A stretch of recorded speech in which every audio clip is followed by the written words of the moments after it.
Oh!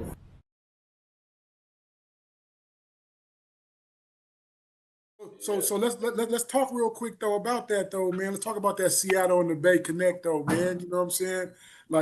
What's your take on that, man? Like, how you feel about that, man? And how influential was the Bay in the Seattle rap scene? Funny because they call this Sea-Town and they call Oakland, Oaktown. And so Yeah, there's a big discrepancy over who's the town. And it look like we're both the town, like you feel me? But no, I think the connection is beautiful. I feel like I feel like some of the cats from the Bay that come up here and fuck with Seattle, they could do a little bit more as far as putting Seattle people on their shit. You know what I'm yeah. saying? Not letting it so much be all about them coming up here to get the feature from them than put on our shit. Like let's put some of these Seattle rappers on y'all shit and let's just build the bridge a little bit stronger so we can keep crossing over it without it collapsing. You feel me? Nah, Other than that, though, it's a beautiful thing. Like the Bay come up here, we welcome the Bay up here all the time, and we always roll out the red carpet for them. You know what I'm saying? So, and then I got my ties in the Bay. I go to the Bay, man. They roll it out for me too when I go out there. So, it's always like my Mr. Fabs and the Yucks and the what I'm saying. Like them my guys, man. So, Mac Dre before he passed away, like what I mean. Them are my guys, man. So it's a lot. San Quinn, like what I'm saying, he done took me on yeah, tour with him out there, and we did shows out there with him on record and Don P, like what I'm saying. So it's big, bro. It's big, and I think it could be even bigger though. We just gotta do a little bit more crossing the bridges. You feel me? No, that's real. nah, that's I real. mean, constant networking is important, man, to keep the culture going, man. So, what was 211 doing before rap? Like, if you rewind it and you think back to your first job, or what you was doing before, you caught that the bug to professionally get into the rap game.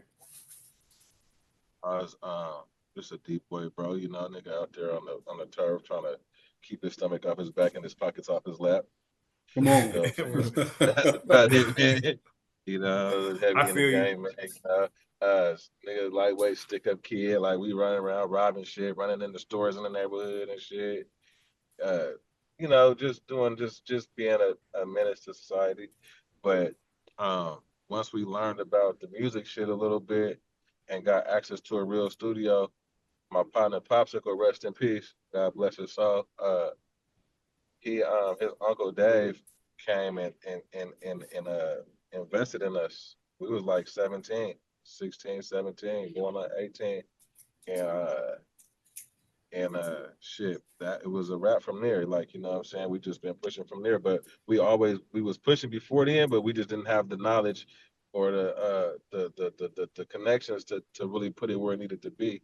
So, when Dave came along and showed us how to consign the CDs and pressing them up and all that type of stuff, when he walked away from it, then we kind of had a little bit more structure as far as how to move about staying in the game and keeping our, what I'm saying, keeping our shit going.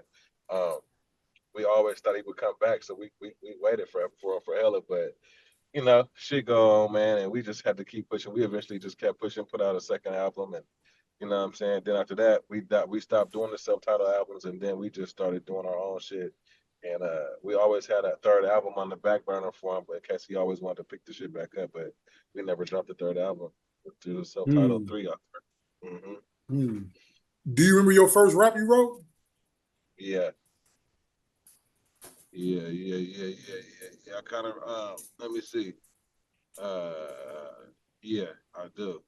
I do. Um, Okay, well, hold on. Why are you trying to I think said, of it? I said, hi, my name's 211. Let me introduce you to my motherfucking weapon. I met him last night when I was out seeking crime. I can't remember the rest, but it was some shit Yeah, like yeah, that. yeah.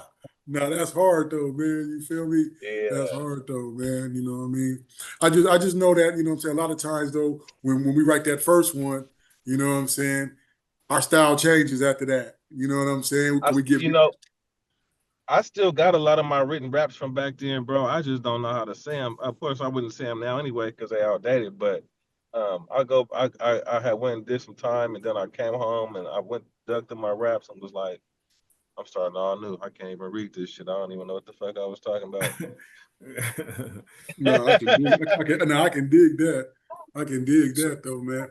So talk about that first album though. Like, you know what I'm saying? That first one y'all did with Unc them. You feel me?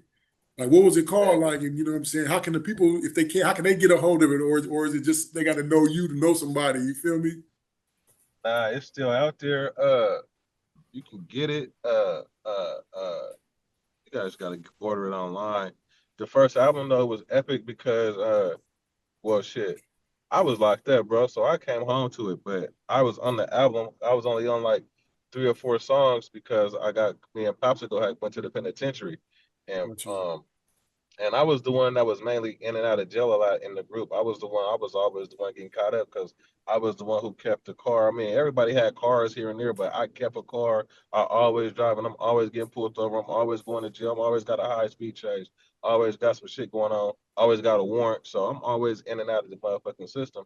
While the album is steady, we not stopping the progress. So if you locked up, nigga, you just missed out. You know what I'm Yeah, saying?